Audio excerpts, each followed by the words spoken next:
Hello, thank you for coming to yet another video. I'm truly privileged to have you here. So, in exchange for your viewership, I offer you a profoundly life-changing story set in the Overwatch universe.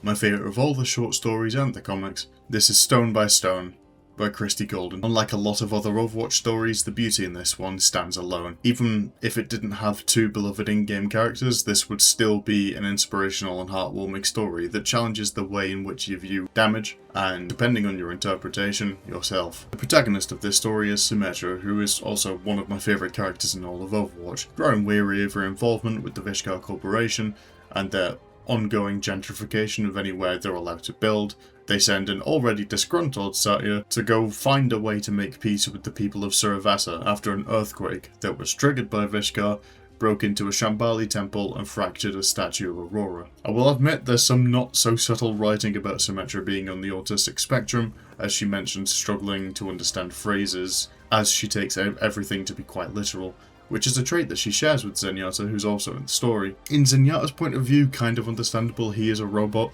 With Symmetra, I don't know.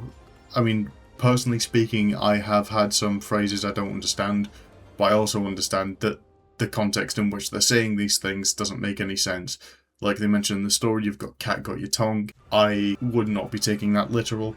I've never met anyone on the spectrum that's that bad with it, but I don't know, maybe that is a thing. I'm sure someone out there struggles like that. But it feels very ham-fisted, in my opinion. That's pretty much the only criticism I have of the story. Now, there's two things in particular I want to go over about this story that I really like, and I'm just going to say it now. A lot of this story is about Aurora and her transcendence and how she gave Omnix life. There's also a lot about the life and backstory of Symmetra, but I personally do not wish to go into that. So I'm just going to say it. I implore you to read this story for yourself. It'll be linked in the description. Please, please read it. It's the best piece of fiction inside Overwatch. It's genuinely beautiful. I love the story. However, if you have a problem with me not talking about Aurora and Symmetra more, I just want to say, this is my video and my channel. I will speak about what I wish to speak about and leave out what I wish to leave out. Everyone's been really good recently. I've been really enjoying the feedback, but there has been some people who have been a bit bitchy about stuff like that, so I just want to pop that out there. So the first thing I want to talk about is my interpretation of this story as a piece of protest art. The temple in Suravasa is incredibly large and wastes space, with rooms dedicated to nothing and ornaments and art with no particular use other than to be pretty and inspire budding minds. A direct counter to the idealised and efficient way that Vishkar does things, with them being a brutally capitalist firm with no space or time for things deemed not profitable. In my opinion, this part of the story, and overall the story of Vishkar in Overwatch, is a piece of protest art against the current state of the games industry. It's not a controversial statement to say that the current games industry is as bland as a 2020's logo redesign. Every game is either a sequel or an uninspired remake or remaster because the companies behind it are all art-murdering capitalists not willing to make a single risk on anything that might be a failure, just in case their stock price moves down 1% and, God forbid, they had to sell their fifth car. This story in particular is a notable instance of protest art, as there's no need for the story to be published or created. The story made absolutely no money for the company, and if anything, the money that they paid the artist and the writer would have been better spent on making Kiriko skins. This story served zero purpose other than to be an art piece for the community to admire and to be inspired by, demonstrating exactly why I love Team 4 and this game, for giving us exactly what we want or what we didn't even know that we wanted, just a piece of art for no reason. Now we skip ahead to the climax of the story, and my favourite part of it is when it comes to reveal what Vishkar, or to put it more truthfully, Satya has done as reparations for the damage caused by the earthquake.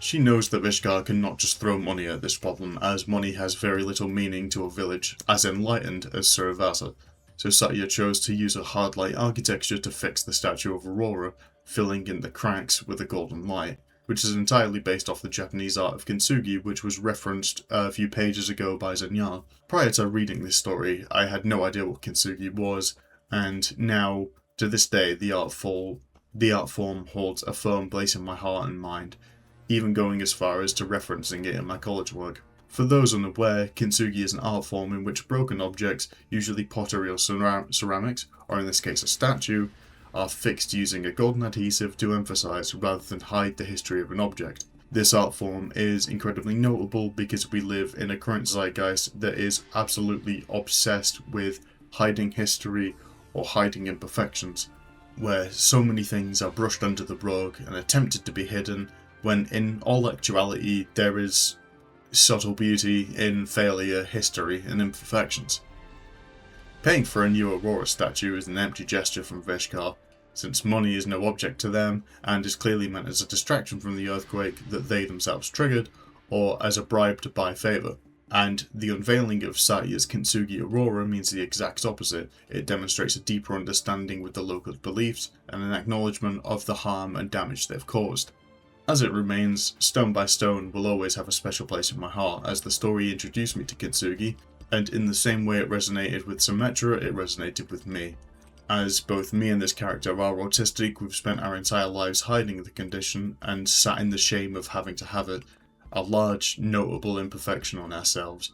However, Kintsugi demonstrates that these imperfections are what makes us ourselves, and that there's always going to be beauty in it once you learn to detach yourself from a Eurocentric capitalist zeitgeist that states that you must be the most efficient, normal, and functioning person to be worth anything. Kintsugi is a reminder that no matter what you've gone through, what your history is, you will always be beautiful in your own right. You just have to see it. You just have to be brave enough to see it, wise enough to see it. I hold Kintsugi close to my work as a therapist as well. Throughout my life, I've always noticed that people with storied pasts have always shone the brightest, like their bad experiences have somehow formed them into a stronger, more beautiful human. Many people incorrectly view therapy as a place to fix your problems, when in reality therapy is kintsugi in the form of speech or connection, helping people to fill their cracks with the gold that they need to shine brighter than they ever had, an acceptance of their past, an acceptance of their history, and pride in their imperfections. Instead of covering up what's happened, you accept what's happened and move forwards with it. And maybe, just maybe that's what the world needs right now. Because we live in a more fractured world than ever, ravaged by division and disaster, buried under thousands of years of dark, demonic history, in a never-ending fight for insert my people here as the dominant race, country, ideology, I don't know. When maybe we just need to acknowledge the past, accept our flaws and other people's flaws to move forwards to a brighter, more golden future than ever before. Thank you for watching, and it's post-editing Peregrine here. Just wanted to say that I will be linking my Twitch down below as well. I'm thinking about getting back into streaming if my channel keeps popping off like it does. And just let me know in the comments if any of you have any idea about a collaboration that you'd want to do. I'm thinking about taking this content shit a little bit more seriously, so if someone's like a similar sized channel, or preferably an even larger one, just let me know and I'll hit you up in some way. But yeah, thank you for watching. Bye bye. Love you. Mwah.